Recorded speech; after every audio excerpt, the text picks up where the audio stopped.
Hi there, and welcome to Baseball by Design. I am Paul Caputo, SportsLogos.net minor league baseball correspondent, broadcasting live, as always, from the Helmet Sunday Hall of Fame in my basement in Fort Collins, Colorado. We have a really fun show today, and it's a little bit different than usual. And you've heard me talk to Dan Simon on this podcast many times. And I reached out to Dan and I said, hey, Dan, I'm doing an episode on the Burlington Sock Puppets.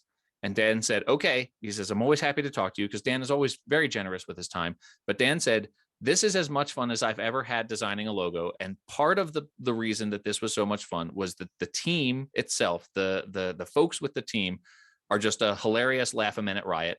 And so Dan said, I would really like just to get back together with those guys for one thing, but also to let you experience sort of what that feels like, you know, for you and your podcast listeners.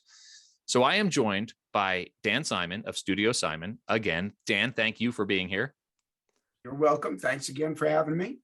I'm also joined by Anderson Rathbun, who is the general manager of the Burlington Sock Puppets and the team's owner and president, Ryan Keur. So guys, thank you for being here. And thanks for doing my first ever group interview for the Baseball by Design podcast. Yeah, thanks for having us. The fact that you butchered this is big time. last name is already a great start for us. So we're pumped. Whose last name did I butcher? It's so everybody and their mother thinks that there's an extra R in my last name. So like, honestly, when we came over here from wherever the heck we came from in Europe, it was Rathbun. And because so many people just the way that it's, especially in cursive, the way that the U and the N go together, they think there's an R in between the U and the N. So people actually just started changing their name to Rathbun because they just kept, people just naturally call it Rathbun. It's more natural. Rathbun is a ridiculous last name, although I love it. It's dear to my heart. It is ridiculous. But yeah. So, well, I normally edit this podcast to make me sound as smart as possible, but I think I'm just going to leave that in and just say, okay, sorry, I will run with that. I have been calling you Anderson Rathbun for several years because you and I have spoken before for, when I covered the team's name announcement for SportsLogos.net. So I want to jump right into the Appalachian League was forced into rebranding en masse, all 10 teams. Hey, we also have Thomas. Oh my God. Tom is here. This is like WWE, and all of a sudden you hear Stone Cold's, the breaking of the glass, and Stone Cold Steve Austin starts walking down the ramp. Tom, we have you joining us already in progress here. Tom, what is your title? I'm the assistant general manager here for the Burlington Sock Puppets. Awesome. Well, thank you for joining us. So now we've got the full complement here. This is what Dan had in mind when he said, let's talk about this as a group here. I'm putting this to the entire group. The Burlington Sock Puppets are the only team in the Appalachian League, the 10-team Appalachian League. One of the silver linings that came out of this Vogon destructor fleet that Major League Baseball inflicted on minor league baseball and this restructuring and the loss of affiliations for a lot of teams. One of the things that came out of that was a positive, I think, was that 10 teams in the Appalachian League changed from being named for their parent clubs, which should be constitutionally illegal, to having unique nicknames that are relevant to their local community. The Sock Puppets were the only one that didn't work directly with Major League Baseball to have their identity created. You guys had the privilege of working with the great Dan Simon. How did that come about? Ryan, do you want to go or can I go? Go for it, Andy. All right. So Thomas and I worked under Ryan when he was the team president in Daytona Beach. And this one February fine afternoon, he invited Thomas and I to lunch where he took us to the prestigious Olive Garden, where he said, hey, I'm about to buy a ball club. Later to find out it was going to be in the middle of a pandemic, at the start of a pandemic. Would you guys like to go up there and run it? And we said yes. So that's how it officially all started of us coming up here. So I just wanted to throw on the tidbit of you taking us to Olive Garden. Yes. Breadsticks and salad is typically where it starts. But yeah, I mean, for us, we acquired the club in Burlington under the guise that we knew come 2021, we were probably going to have to rebrand. And I'd say it's a bad thing. This is frankly like the reason why we actually bought the club was the ability to kind of reimagine what baseball in Burlington was going to look like. I think Miles Wolf did an incredible job of the 35 years of affiliated baseball in Burlington, North Carolina. And I had the luxury of working with him. He gave me my first job in professional sport. And as he and I started to talk about kind of like what the next step was, he knew that I had the energy, the passion, and the desire to try and build something special. And so when the pandemic hit, I think, we give a lot of credit to Anderson and Thomas for continuing to plug along and continue to stay afloat. But we really tried to get out ahead of it. And so that's really where the conversation started with Dan pretty early. I mean, it was before the Appalachian League had even announced that they were going to, go through this transition period and go to Summer College Bat League. I mean, it was June or July by the time that Dan and I really started talking, and then finally felt comfortable enough to introduce Dan to Anderson, which, trust me, is like is a big moment when you're in the trust tree and get introduced to Anderson, and Dan had gotten close to agreeing to work with us. And I tell the story. I mean, for Dan, he obviously gets to do these sort of rebrands, frequently. For us, and like what I told Thomas and Anderson, and why we kind of embraced this path so much, was like, this might be the only time we get to rebrand a team. And so I think it's why we put forth the amount of like effort, energy, and time. And I mean, the reason that we loved working with Dan was, along the way, he never like made it feel like, he's done this 100 times. Like, this was his only rebrand that he truly felt like he was caring about at that time, and why we like truly enjoyed, I think, the four of us getting on so many different calls with so many different stakeholders along the way. So it started in maybe June or so. Dan, you might have the better timeline. And I mean, 3 or 4 months later, we were still kind of kicking it around. So that's how it all started. Oh, as far as the timeline goes, I've got to say, I can't argue with whether it was June, it could have been March, it could have been September. At the beginning of the pandemic, it's like time stopped having the meaning it used to have. So I couldn't tell you when that was. So June sounds good to me. All right. Thankfully, there's no way to check that. So we'll run with it. So Thomas, we haven't heard from you yet, so I'll direct this question to you. Why sock puppets? This podcast is about what minor league nicknames have to do with their local communities. Why are sock puppets relevant to Burlington? Well, it was actually a lot of what Ryan and Anderson did before I even got involved in the whole process. But they and myself, when kind of just coming up with that idea, it was, what is this? What is this area? What is the history of it? And there's a lot of railroads and a history with the train system that goes through here, but a lot of it is also hosiery. And in that thought process, it was meeting with city historians, officials, season ticket holders, fans, everyone in this community about what this area means to them and what this area means to, what the baseball realm could be. And so it kind of was meeting with a whole bunch of different people and just kind of bouncing around ideas. And then at one point, I know hosiery kind of became that fixation of, what is it? What can we do? And all of a sudden, Ryan took us into a Bricks Pizza and went into the bathroom and came back out and just looked at us and said, "I think it's sock puppets." And we just looked at him and we were like, "What the hell are you talking about?" It just kind of came out, and we kind of thought about it, talked about it. There's already, 2 professional teams named after socks, so it's not the craziest thing in the world when you think about it.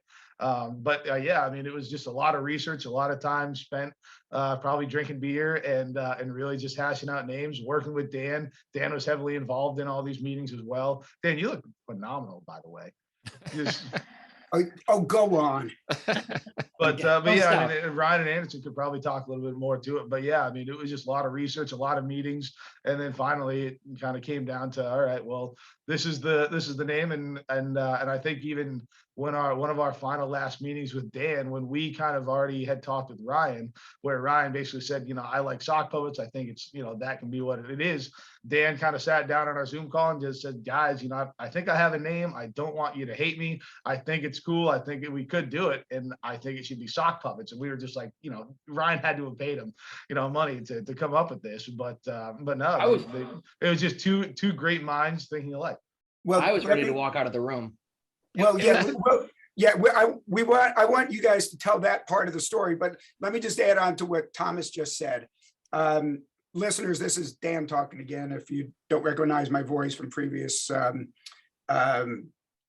episodes of Baseball by Design, So as Thomas pointed out, there's lots of things that the city of Burlington has from its history and from the present day that we potentially could have mined for the team identity. As Thomas mentioned, railroads, the city was, frankly, my understanding of it was built originally on the railroad. It was called Company Shops. It's where they went, it's where the railroad went to repair.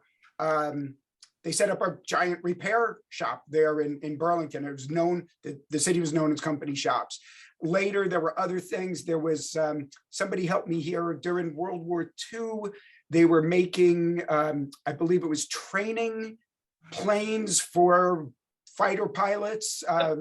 Yeah, Western Electric made the Fairchild bombers, well, among other things, but we were making Fairchild, what was called the Fairchild bomber here for WW2. And there's so much other top secret that literally I will run into people whose parents worked at Western Electric and they can't even tell their kids still about what they did at Western Electric. It was that top secret. And the rumor here around town is when the Cold War actually was about to start, Russia gave a hit list of cities in America that they were going to nuke. And on that list, I think it was number 7, Burlington, North Carolina was on that list, was on the top 10.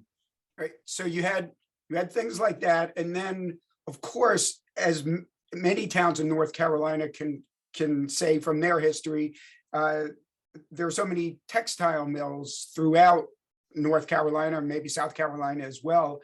And, Thomas mentioned hosiery. Burlington was known as the hosiery capital of the South. And apparently socks were a big item that they produced.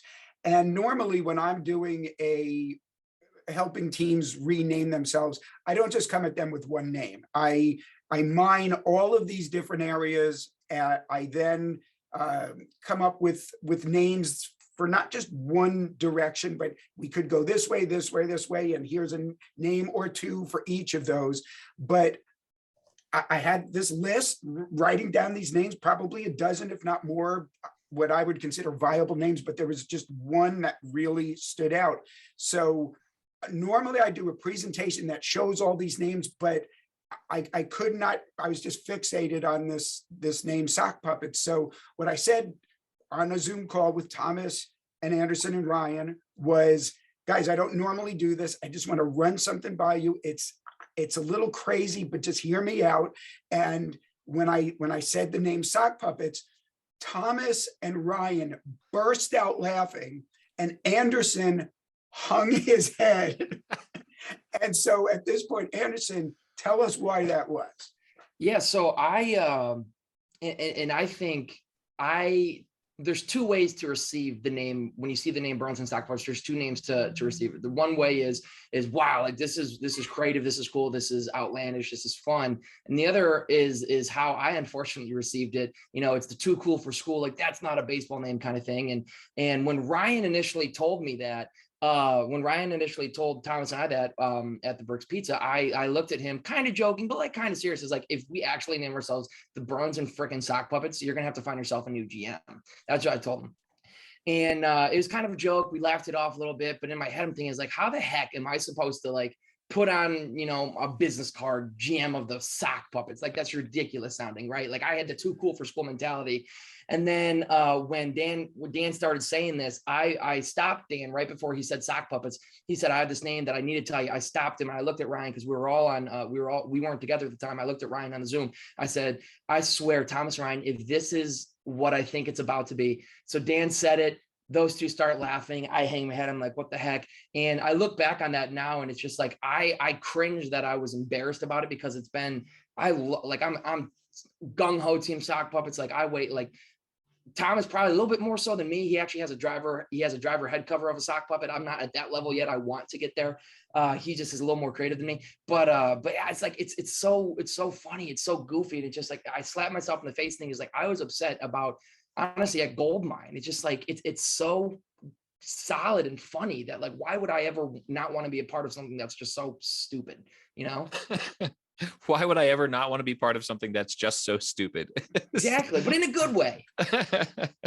Well, so obviously then the the logo itself was well received, and it's hard to see, right? Because it's different. And I mean, the sock puppet characters they're fun and they're engaging, obviously, because they're well designed, obviously, because it's Dan Simon who's doing that work. But in spite of the success that it's had since then, there couldn't have possibly been a way to anticipate that it was going to be received as well as it was, because it just took off in a huge way. And I know that you got a lot of national coverage. I mean, it was sort of all over the place. It won the Ballpark Digest logo of the year, the logo / branding of the year. And so it's out there winning awards. It's, I'm sure, selling a ton of merchandise, including to me. I own sock puppet stuff, and in spite of the fact that I've not been to a game, though I am deep in conversations with Ed Rivera of the Dad Hat Chronicles to try to get there for the All-Star game this summer. So that is, it's high on my list. So the All-Star game is going to be in July this summer, and I'm going to try to get there for it. The logo itself features 2 characters.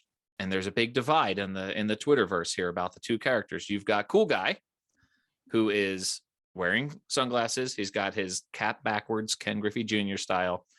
And then you've got Stirrup Guy, who appeals to the old school baseball fan, right? He's actual baseball stirrups. So 2 very different style of socks, even though they're obviously a pair, they're branded.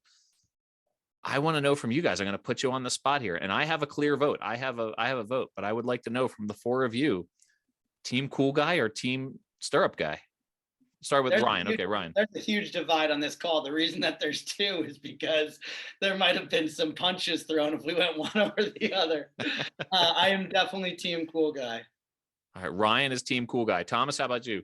I am as well Team Cool Guy. All right. Anderson? And much like this was the story of the rebranding, is always 2 against 1. And Dan had to play mediator because I was Team Stirrup Guy. And I do want to say, so Team Stirrup Guy was the first iteration of the sock puppet when we came out here. Is the first iteration. And I was like, that's what actually started making me in love with the sock puppets, because I love the stirrup. I was like, wow, I was like, this actually could be something cool. So like, I'm starting to get high on the sock puppets. And right when I start getting high, Ryan and Thomas were like, let's see something else. And I'm like, what? Like, I'm finally starting to come on board, and they're over here just like, whatever. So then we start talking about like what can make it different, hat backwards, Ken Griffey Jr. style. And then Dan sends us, the iteration of the cool guy. And I'm like, I'm still Team Stirrup. And Ryan and Thomas are like, gung ho Cool Guy. And I'm sitting here thinking, I'm going to lose out again. I'm going to lose out on the name. I'm going to lose out on the character. Like, what is going on here? Dan, back me up. And Dan did his best to try to play both sides. Sometimes I felt like he was on my side. Sometimes he was like slyly in the corner on their side, throwing a little left hook, right jabs kind of thing right at me. But that was the battle. Well, Anderson, I hope this makes up for me butchering your name earlier, because I will tell you that I am also firmly in the camp of Team Stirrup Guy. I like Team I've been waiting for like the dad hat that just had Stirrup Guy on it, and I eventually caved and just got the dad hat that exists. I think Cool Guy is on it. I have to go get Paul. So I appreciate I don't think that. I never heard Dan's answer on this. So it's 2-2. Well, this is what I was gonna set up, but I wanted to hear what Anderson just started to say. Oh no! Well, so we had the primaries, both of them, but Ryan was like, all right, well, let's see which one sells more, teams like Stirrup Guy or Cool Guy. But little did I did know Ryan controlled the merchandise at the start of last season, and he put the Cool Guy on everything and the Stirrup Guy on like 3 things. I'm like, how in the world is the Stirrup Guy going to outsell the Cool Guy when the Cool Guy's on 90% of our merchandise? I felt hurt. I felt betrayed. Team Stirrup Guy noticed. Team Stirrup Guy noticed the paucity of options on the team stores, and I eventually caved and got a Cool Guy hat. We made a wager that if Stirrup Guy outsold Cool Guy in the first year, that I would actually eat a sock. Stirrup sock. Well, it sounds like you rigged the system. Yes. So Dan, the vote here on this call is 2-2, and granted, I just I talk about this stuff. I wasn't involved in the conversations, and I'm anticipating the "I love all my children equally" answer here, but I think I need to ask you, Dan, if you were to pick one to represent your work on this logo, Stirrup Guy or Cool Guy? Little backstory first. Oh, good. As Anderson pointed out, the Stirrup Guy was the first iteration of any of the socks out that were done for this identity. And there was a reason for that. That was intentional. You've got this name that's a bit out there, Sock Puppets. And what I felt would happen was if we do this quote unquote traditional handling with the baseball stirrup, that would mitigate the craziness of the name. It would be a visual representation that's more traditional baseball and would make that name okay with the people who were either naysayers or on the fence. And so that was my goal. But as Anderson pointed out, as soon as we did that, Thomas and Ryan, who had a slightly different vision for what this identity should otherwise be, they wanted to see something different. And that was fine with me. It's my goal is not to choose, not only my goal, it is not my job. It's not my goal and not my job to choose a side. What I'm kind of like, Unless it's my side. I'm kind of like Anderson referred to me as the mediator. I'm King Solomon here. My job is to make sure that the team we get a consensus, okay, and everybody understands. There's a lot of times with the brand identity when somebody there in the front office is not going to get what they want. But my goal is for those people to at least understand the reasons why we're going in a different direction. But one of the beauties of this identity was I thought we were going to have to choose a direction. And I'm sitting here looking at this 2-to-1 thing, Ryan and Thomas on one side and Anderson on the other. And so just based on the easy math there, Anderson was going to be the clear loser. But what Anderson did, and I don't know if he did this in hopes of salvaging the stirrup guy, he said to me, is there any way to get both of them in the identity? You know, the primary logo, that main logo that's, for those of you listening, you're not seeing right now. Anderson's wearing the primary logo on his shirt. And he said, is there any way to get both of them in there? And I have done this before years ago with the New Hampshire primaries, which they ended up changing that name, but that logo featured 2 characters. Around that same time, I did that with the Modesto Nuts, where they wanted, with Modesto, they wanted a fun character and a more serious character. So when Anderson asked it, it's like, I don't see why not. And so, as you guys know, the primary logo has both of the characters in it. But then when it comes to merchandise, regardless of which side of the fence you may be on, there is something for you. And it also creates this neat dynamic of team cool guy, team stirrup guy. And so there's just the opportunity to please 2 factions and have a lot of fun with it. So if this were a court of law, Dan, I think I would request permission to treat you as a hostile witness. Because you definitely evaded the question. I don't know, you know, you're a friend of the podcast, so I don't know if I'm gonna press you further on this, but it seems like that among the 5 of us here, the divide has finished in a 2.5 to 2.5 vote. So the general curiosity out of me was I was waiting for an answer, but I'm not sure if we'll get it.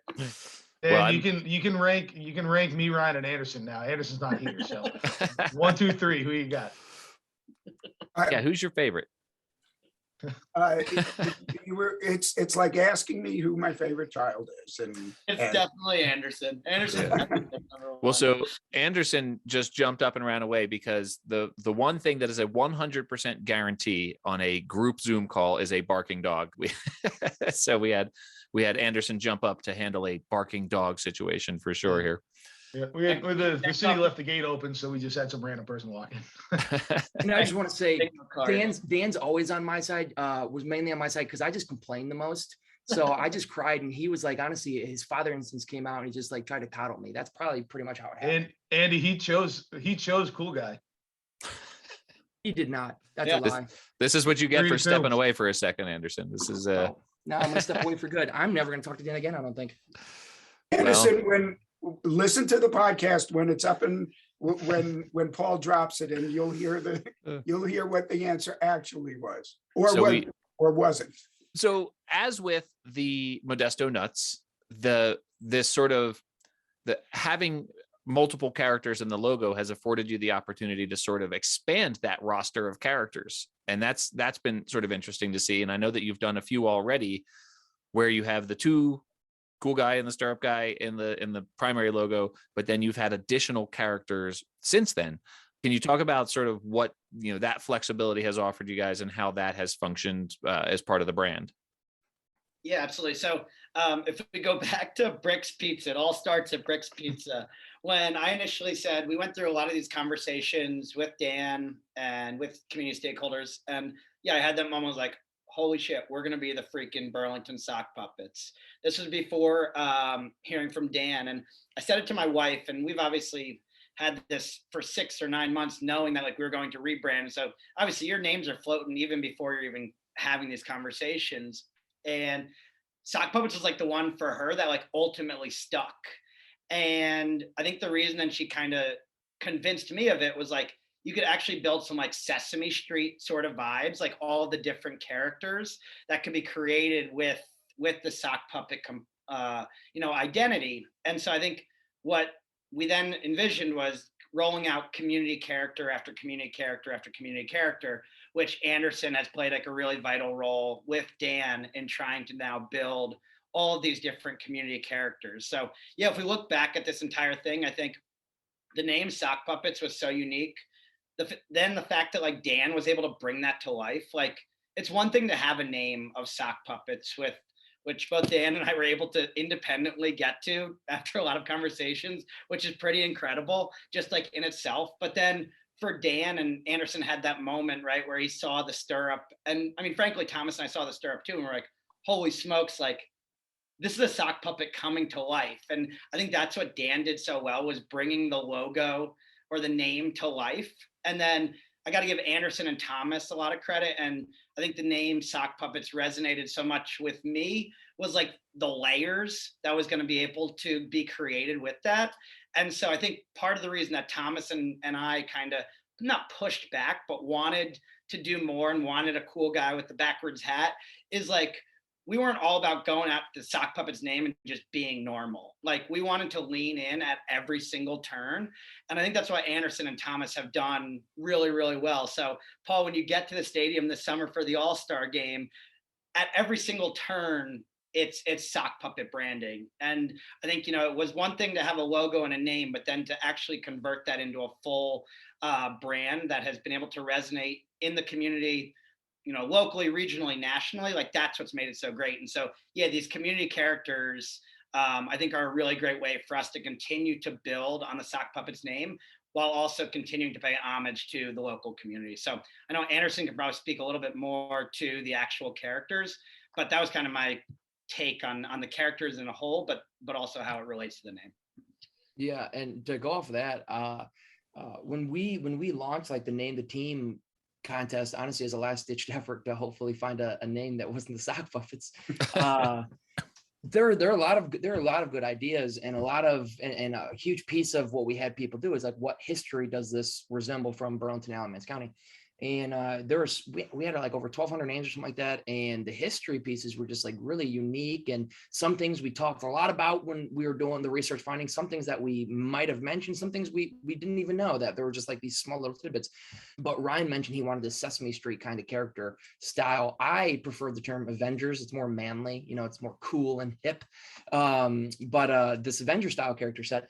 And we're just like, well, what if we did all of the like characters that resemble, the character scheme in general resembles the textile mills.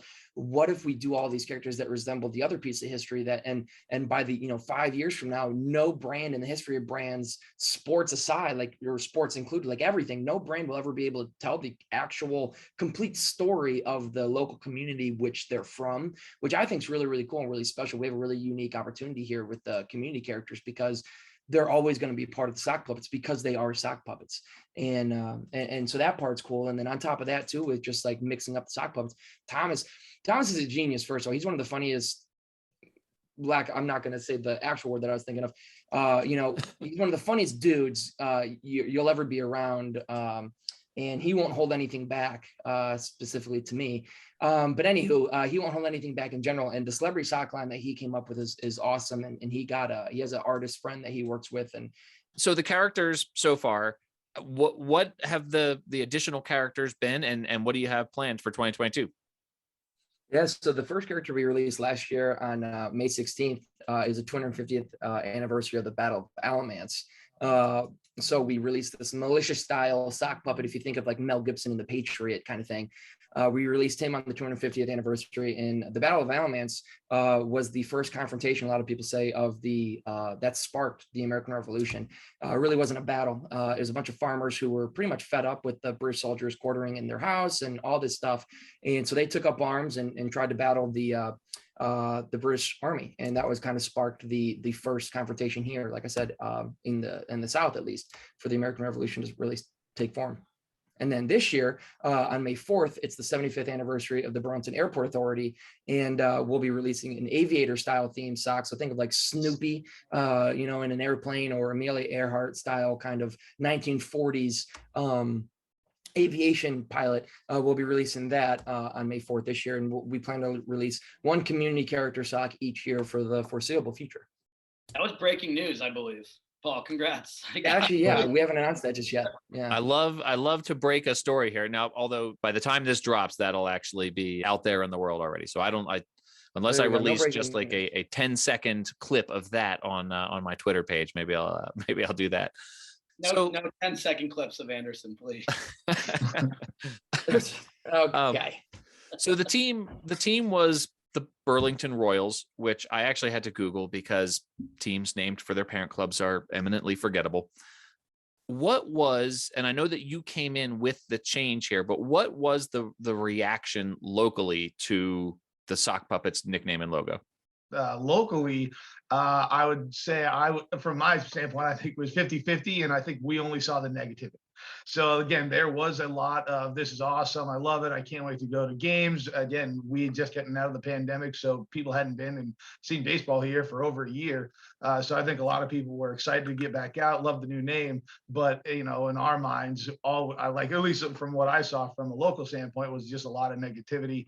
But in talking with everyone, those were also kind of the people that, not that we wanted them out, but we wanted to turn them. And we wanted to, bring them in and see that this is a brand new team. It's a brand new ball club. It's a brand new staff. And I think me and Anderson have done a phenomenal job of finding those naysayers and really spinning them and turning them. And I mean, even from our initial meetings, when I was talking with people in sales meetings, it was, I'll go out there because it's a baseball team, but, I'm not really interested in the name. I think you guys, you did it as a play. And now they're season ticket holders. They're partners. They're involved in everything that we do. And I think that's really just a credit to the staff that we have here, as well as the logo. Nationally, I think it blew up, and nationally it took off like crazy. But yeah, locally, I think we all wanted it to really, really, really explode, and we just didn't see it at first. But it almost makes it more fun that it's a challenge that we get to turn the entire community. The way that these two guys have turned like an entire community around, I would say it was received, but it wasn't like overly well received. It was just like kind of a shocking factor of like, well, we lost affiliated baseball and now you just named our team the Sock Puppets, like in a 1-2 punch. And within 4 or 5 months, by the time opening day rolled around, it was like, holy smokes, we're in Sockville, USA. We're going to attend a Sock Puppets game. And a lot of those naysayers were the same naysayers that now on opening day, I mean, this place was packed. I mean, what these guys did was incredible. They broke a world record for most sock puppets, at one point in one specific location with, a 3,500 sock puppet giveaway. And you were seeing grown adults literally in the merch store pulling out their credit cards with sock puppet on their hand, like fumbling around trying to buy merchandise. And some of those were the same folks that were like, this is so childish. I can't believe you're going to have, players wear sock puppets on their chest. They're going to be so embarrassed. And like by the second night of the season, players on the field are literally pulling out sock puppets that they had made out of their back pocket. And after they're hitting a double, they're literally looking back and, doing a little sock puppet back in the dugout. And so I think just the way that we continue to lean in and like never apologized for anything that we were doing. Like we truly believe what we're doing is like going to make this community well known, continue to have fun, and continue to make people enjoy coming out to the ballpark year in and year out, day in and day out. And so I think that was like, we took a punch to some degree. Anderson and Thomas like never wavered, never backed down, and continued to kind of stand by what the mission was. And the mission was to be, for us, was like literally shockingly different. And I think at every turn we've been shockingly different and had a lot of fun with it along the way. And I think, as you can hopefully tell, like the three of us, like we're pretty genuine and we like to just genuinely have a really good time. And I think if the three of us and our entire staff then from there on out has fun, then all of the fans that walk through the gates will certainly have a good time as well. It's clearly a fun brand, and it's obviously been embraced by everyone. And it's, I think that the fun nickname combined with the serious design is just a recipe for success. And it's something that Dan has done over and over again. I'm so glad to see the Appalachian League thriving and, these unique names throughout the league, whether they were attempting to be wacky or whether they were attempting to be more serious and very locally focused. Like they've, with the exception of the River Turtles sliding into home plate from the wrong direction, I think all of the brands look really great out there in the Appalachian League. I don't know if I'll leave that in or not. That seems like an unnecessary slight against the River Turtles. We're always okay with shots fired. I would say Anderson and Thomas are probably more upset that you didn't do a shots fired at the Autobots, but no, we're okay with a River Turtle slight. Well, the Otterbots Sock Puppets rivalry on Twitter has been a joy to follow. And I know there's a connection between the two teams, in fact, maybe owned by someone on this phone call here. By Anderson, right? Owned by the Twitter account of the Sock Puppets. But it's, that rivalry has been really fun. And certainly the Otterbots are the other brand that's gotten a lot of attention nationally since these teams, since the Appalachian League rebrand. Just sort of one last round robin real quick. Is there anything about the brand that I haven't asked about that's important for listeners of Baseball by Design to know? I think though, so full credit goes to Anderson for, I think the mascot that was created, Sock Squatch, is pretty incredible. It's got like that 2319 vibe from Monsters Inc. Kind of just like the sock monster was the general theme that we had kind of like wanted to create. It was tough when Dan was designing some of these things, was if we had actually rolled one of these out, it was going to be fairly phallic looking. I don't know if a phallic mascot was going to be well received, but Sock Squatch has been like a huge hit. And a lot of the creativeness of that definitely stemmed from Anderson. So definitely kudos to Andy on that one. I'm just obsessed with kid shows, I guess. It's not a bad thing. Awesome. Well, this has been great, guys. This is my first ever group interview for a Baseball by Design episode. I think it went really well. Appreciate all of you taking the time. Anderson in particular, I know I kept you late. Dan, you worked hard to set up this interview so that we could get everyone in one room. So I really appreciate that. This has been a lot of fun. I can't wait to get there in person for the All-Star game and meet you guys and buy some more Sock Puppets merch, which I surely don't need at this point, but I'm going to do it anyway. No such thing. Right, exactly. We do have a Stir Up Dad hat coming out, so that will be here for opening day. More breaking news. I'm going straight to Twitter after this conversation here. So guys, thank you so much. Dan, thanks as always for the great work that you do, not only on this logo, and I'm going to mention every single time we talk, the logo that Dan created for my podcast it just brings me joy every single day. So thank you again for that, Dan. And thank you all for talking to me for the podcast.